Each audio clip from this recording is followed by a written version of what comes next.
بسم اللہ الرحمن الرحیم۔ السلام علیکم دوستوں۔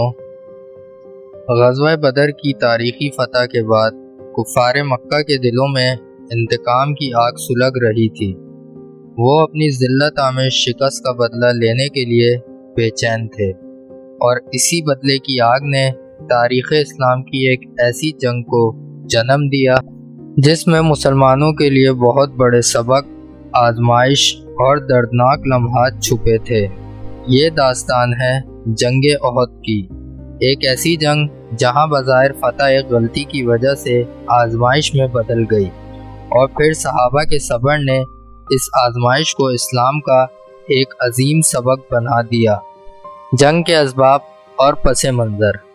غزوہ بدر کے ٹھیک ایک سال بعد یعنی 3 ہجری 625 عیسوی میں قریش مکہ نے ایک نیا اور بھاری لشکر تیار کیا۔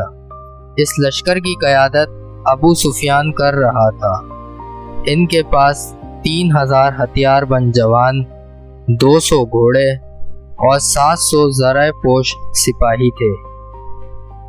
ان کا مقصد صاف تھا، مدینے پر حملہ کر کے اسلام کو ہمیشہ کے لیے ختم کرنا۔ جب اللہ کے نبی حضرت محمد صلی اللہ علیہ وآلہ وسلم کو اس بات کی خبر ملی تو آپ صلی اللہ علیہ وآلہ وسلم نے صحابہ کرام سے مشورہ کیا۔ نبی کریم صلی اللہ علیہ وآلہ وسلم اور بعض بڑے صحابہ کا خیال تھا کہ مدینہ کے اندر رہ کر ہی دشمن کا مقابلہ کیا جائے، مگر نوجوان صحابہ جو بدر میں شریک نہیں ہو سکے تھے، ان کی خواہش تھی کہ مدینہ سے باہر نکل کر کھلے میدان میں لڑا جائے۔ اپنے جوانوں کا جذبہ دیکھ کر حضور صلی اللہ علیہ وآلہ وسلم نے باہر نکلنے کا فیصلہ فرمایا۔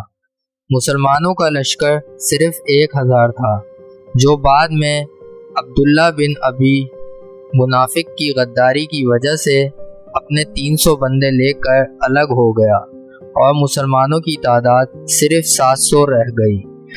مدینہ سے تقریباً 5 کلومیٹر دور احد پہاڑ کے درمیان میں دونوں لشکر آمنے سامنے آئے۔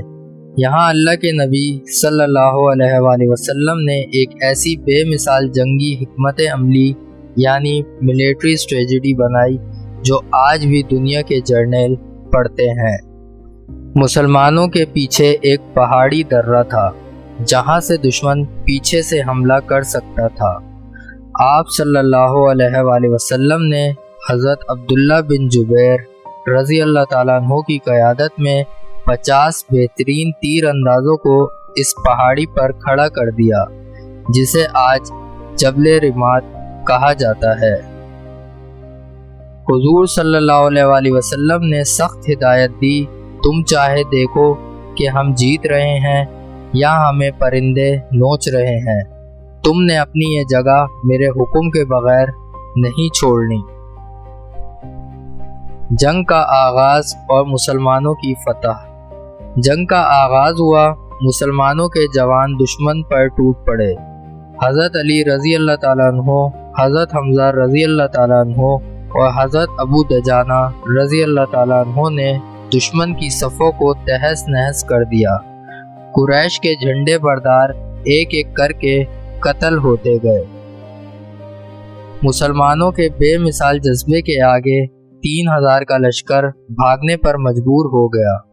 کفار اپنا مال و اسباب چھوڑ کر بھاگنے لگے۔ مسلمان سمجھ گئے کہ جنگ ختم ہو چکی ہے اور انہیں فتح نصیب ہو گئی ہے۔ ایک غلطی اور پاسا پلٹنا، اور یہیں سے جنگ کا پاسا پلٹ گیا۔ پہاڑی پر موجود تیر اندازوں نے جب دیکھا کہ دشمن بھاگ رہا ہے اور مسلمان مال غنیمت جمع کر رہے ہیں، تو انہوں نے سوچا کہ اب یہاں کھڑے رہنے کا کوئی فائدہ نہیں۔ حضرت عبداللہ بن جبیر رضی اللہ تعالیٰ عنہ نے انہیں نبی صلی اللہ علیہ وآلہ وسلم کا حکم یاد دلایا، مگر 40 کے قریب تیر انداز پہاڑی سے نیچے اتر آئے۔ کفار کے لشکر میں ایک انتہائی ذہین جنگجو تھا جس کا نام تھا خالد بن ولید، جو اس وقت تک ایمان نہیں لائے تھے۔ ان کی تیز نگاہوں نے پہاڑی کو خالی دیکھا۔ انہوں نے فوراً اپنے سواروں کے ساتھ پہاڑی کا چکر کاٹ کر پیچھے سے بچے ہوئے تیر اندازوں پر حملہ کر کے انہیں شہید کر دیا اور پھر پیچھے سے ان مسلمانوں پر ٹوٹ پڑے جو مال جمع کرنے میں مصروف تھے۔ بھاگتا ہوا قریش کا لشکر بھی پلٹ آیا۔ مسلمان دو چکی کے پاٹوں کے درمیان پس گئے۔ لشکر میں افراتفری پھیل گئی۔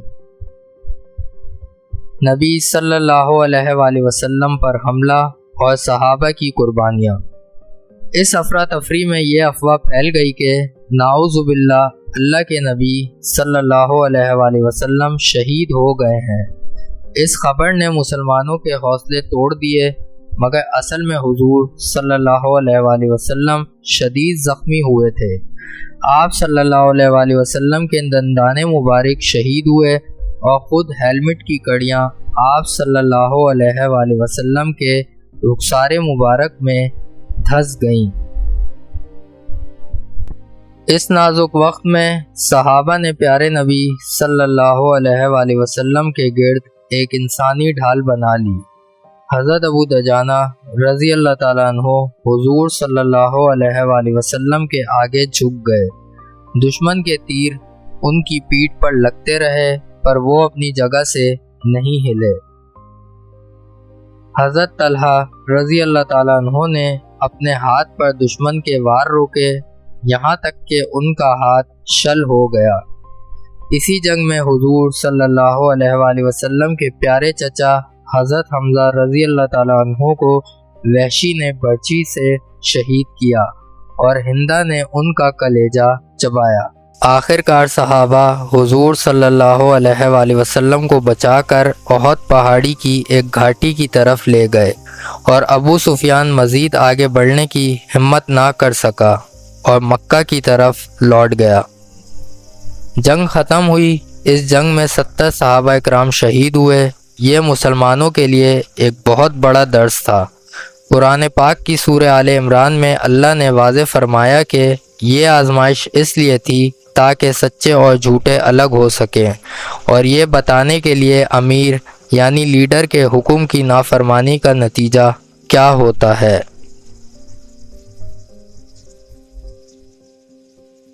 احد کا پہاڑ آج بھی مدینہ میں کھڑا اس عظیم قربانی کی گواہی دیتا ہے۔ حضور صلی اللہ علیہ وآلہ وسلم فرمایا کرتے تھے، احد ایک ایسا پہاڑ ہے جو ہم سے محبت کرتا ہے اور ہم اس سے محبت کرتے ہیں۔ دوستو، جنگ احد ہمیں سکھاتی ہے کہ کامیابی صرف ہتھیاروں یا تعداد سے نہیں بلکہ اللہ اور اس کے رسول صلی اللہ علیہ وآلہ وسلم کی مکمل اطاعت سے ملتی ہے۔ اگر آپ کو یہ تاریخی واقعہ پسند آیا ہو تو ویڈیو کو لائک کریں، شیئر کریں اور کمنٹ میں اپنی رائے ضرور دیں۔ اللہ حافظ۔